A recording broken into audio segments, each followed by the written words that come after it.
Bene data bakundwa b'umwami Yesu Kristo, mwese abakurikira izi nyigisho tubahaye ikaze mu biganiro bya Saveur Divine.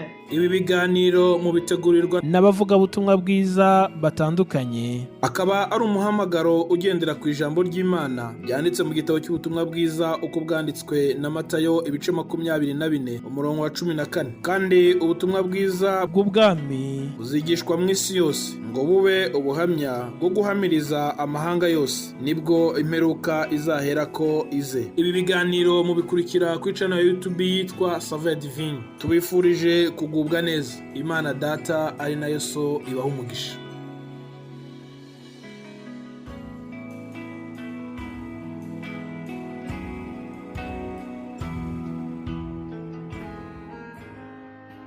Yesu ashimwe nshuti z'umusaraba bakundwa bene data mwese mukurikira ibi biganiro bya Saveur Divine.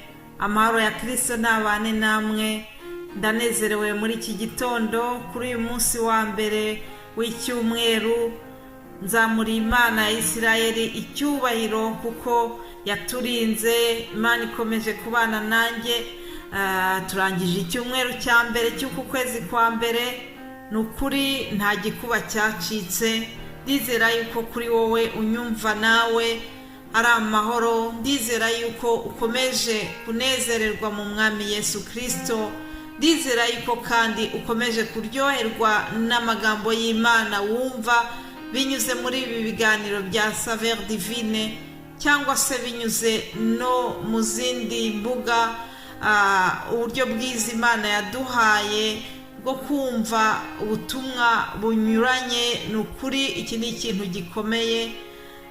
Turagaburirwa cyane. Nta muntu uzabona icyo yitwaza, nta muntu uzavuga yuko ijambo ry'Imana ritamugezeho.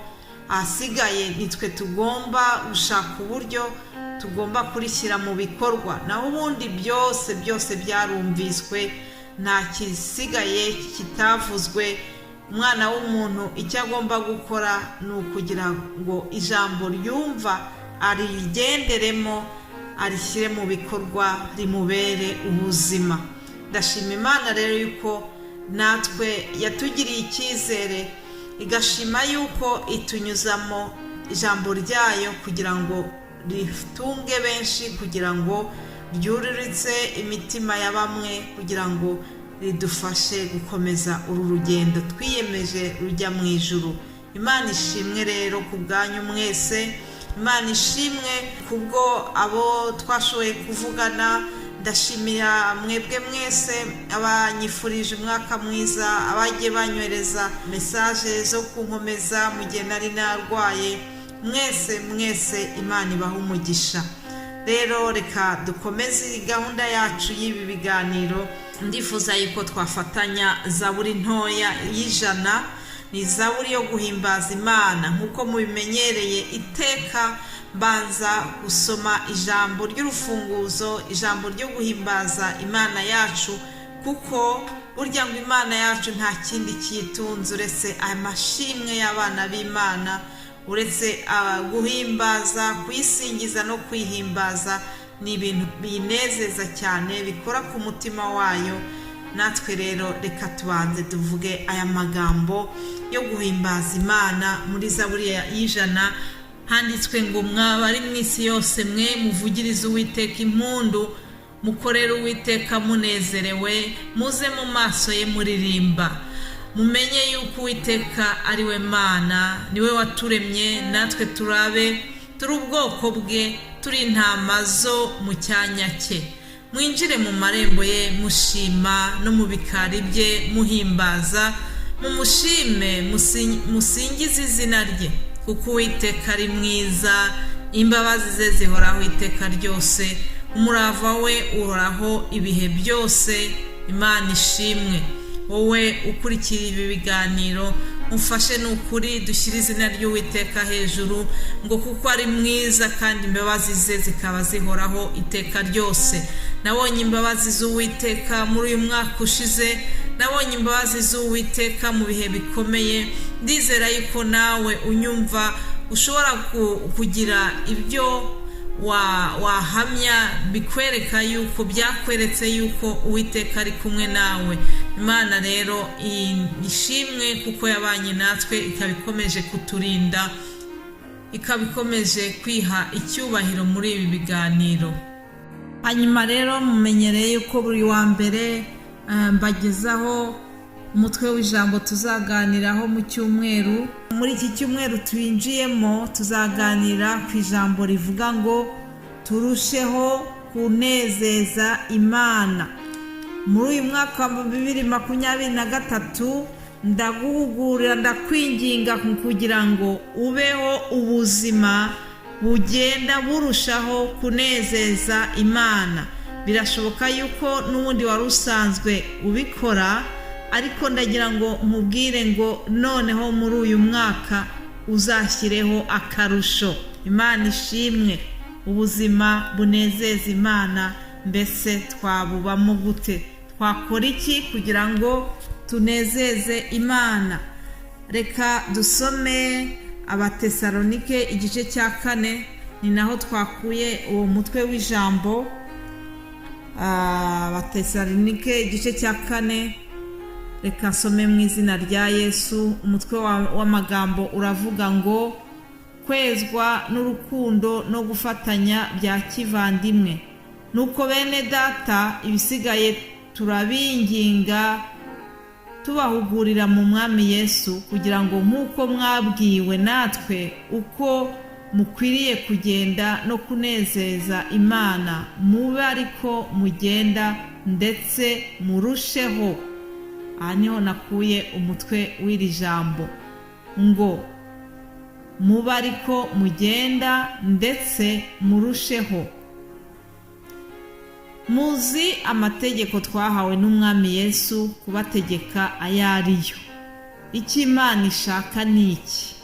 Ni ukwezwa kwanyu no kwirinda gusambana, ngo umuntu wese muri mwe amenye gutegeka umubiri we, wezwe ufite icyubahiro, mudatwarwa n'irari ryo kugirira nk'abapagani batazi Imana. Imana idufashe cyane. Nshuti z'umusaraba, aya ni amagambo Pawulo yandikiye abo muri iriya torero ry'i Tesalonike.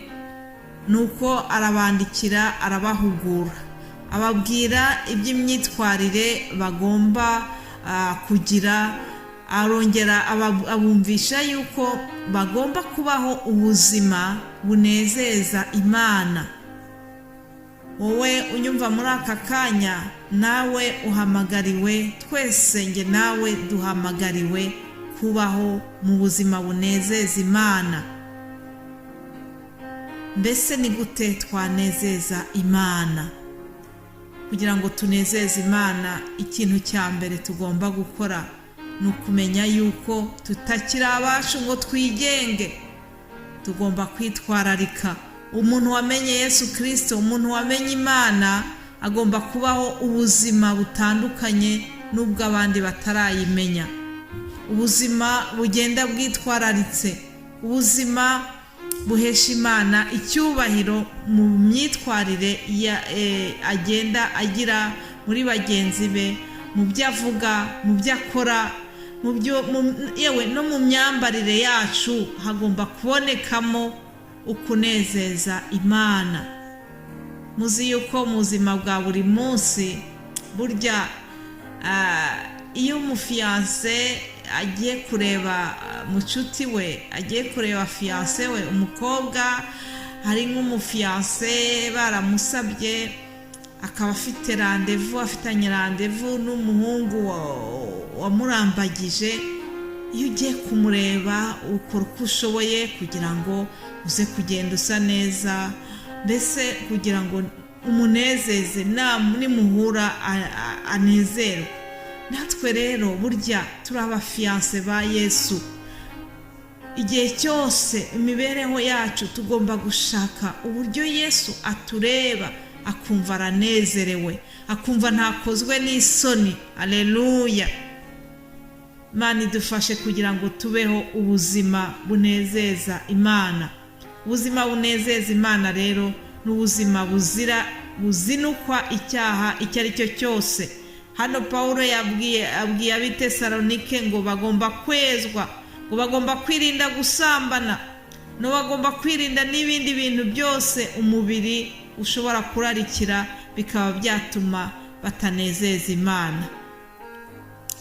Natwe tugomba kubaho ubuzima buzinukira icyaha, buzinukwa icyaha icyo ari cyo cyose, kugira ngo dushobore kunezeza Imana yacu. Ikindi kintu dukora kugira ngo tunezeze Imana kurushaho ni ukuyigirira icyizere. Imana yaravuze ngo ndabahetse.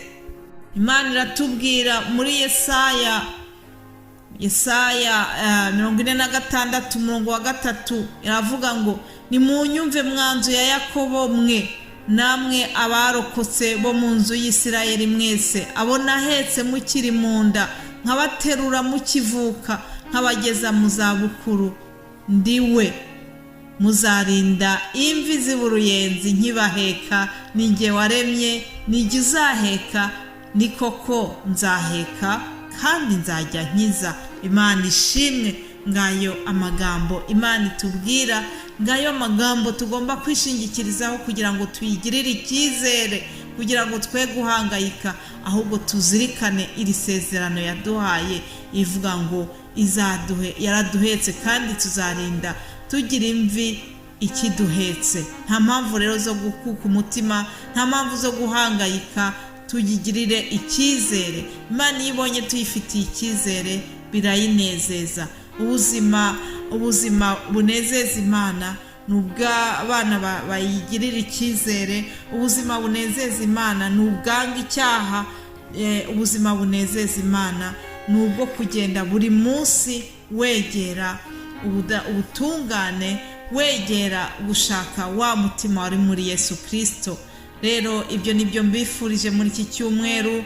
Ndifuza yuko twese turushaho gushakisha ubuzima butunganira Imana, ubuzima bunezeza Imana yacu. Uwiteka abane namwe, Imana ikomeze ibaganirize. Ndabifuriza kuzakurikira ibi biganiro, mugafashwa n'ibyo bene data bazabasangiza. Muhabwe umugisha. Bifuriza umunsi mwiza. Amen.